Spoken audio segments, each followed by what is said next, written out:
심리변화행동연구소 소장 이남석입니다.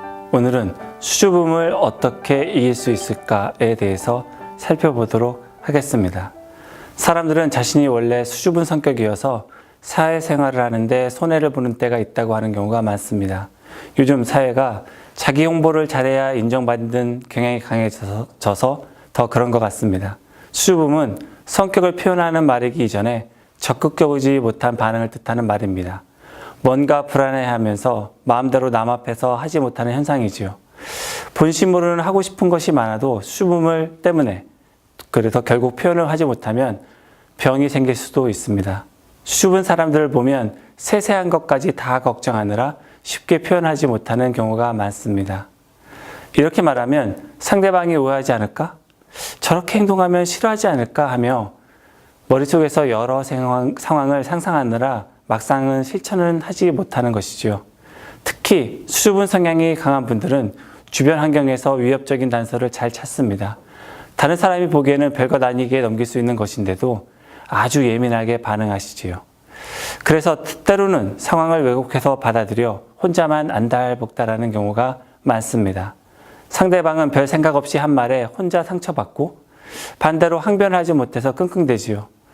그냥 사실 확인만 간단히 하면 될 문제도 직접 물어보지 못하고 혼자 생각을 키워 소가리를 합니다.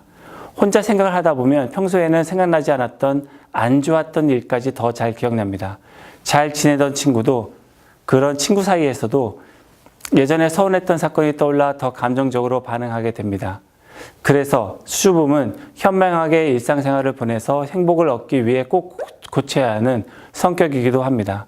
저는 두 가지 방법을 권하고 싶습니다. 첫째는 자성, 즉 자기를 살펴보는 것을 하는 겁니다.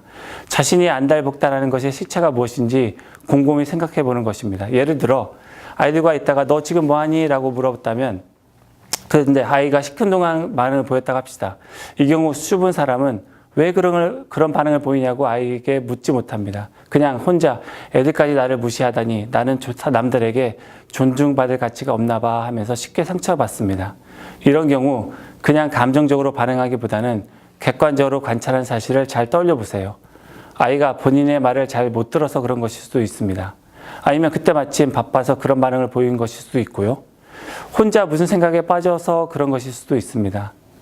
자동적으로 떠오르는 생각을 막고, 즉 자동적 사고를 막고 정말 그 생각의 근거가 무엇인지 살피자는 것입니다. 자성을 많이 하면 생각의 폭이 커지고 자신감도 붙게 됩니다. 그래서 상대방에게 확인하기 위해 물어보는 것도 잘하게 됩니다. 그렇게 적극적이 되면 수줍음은 자연스럽게 없어집니다. 둘째는 자신이 겪는 그런 서운한 상황에 대해서 다른 사람들의 생각을 물어보는 겁니다. 다른 사람들에게 자신의 입장을 이해받기 위해서라기보다 변명하고 이런 게 위해서라기보다는 다른 사람의 생각을 알아보기 위해서 이야기하는 것이 중요합니다. 제3자의 시각에서 상황을 보면 자신이 안달복달하는 문제가 아니었다는 그런 생각을 할 수도 있습니다. 다른 생각을 할 수 있는 단서를 많이 발견할수록 기존의 수줍음을 일으켰던 생각의 단초에서 벗어나게 됩니다. 자성이거나 다른 사람에게 조언을 구하거나 간에 수줍음을 일으키는 상황을 객관화시키는 것이 중요합니다. 자기가 못하는 거에서부터 출발하는 게 아니라 자기가 할 수 있는 것 중에서 여태까지 조금 못했던 것들부터 출발하신다면, 단계별로 하신다면 야금야금 점점점 잘하게 되실 겁니다. 5사람 앞에서 이야기하는 것이 수줍어서 잘 못했다 그러면 한 사람 앞에서 하는 게 힘들다면 거울을 보고서 이런 식으로 자기가 할 수 있는 것 중에 하지 못했던 것을 야금야금 시작하시면 수줍음에서부터 벗어나실 수 있습니다.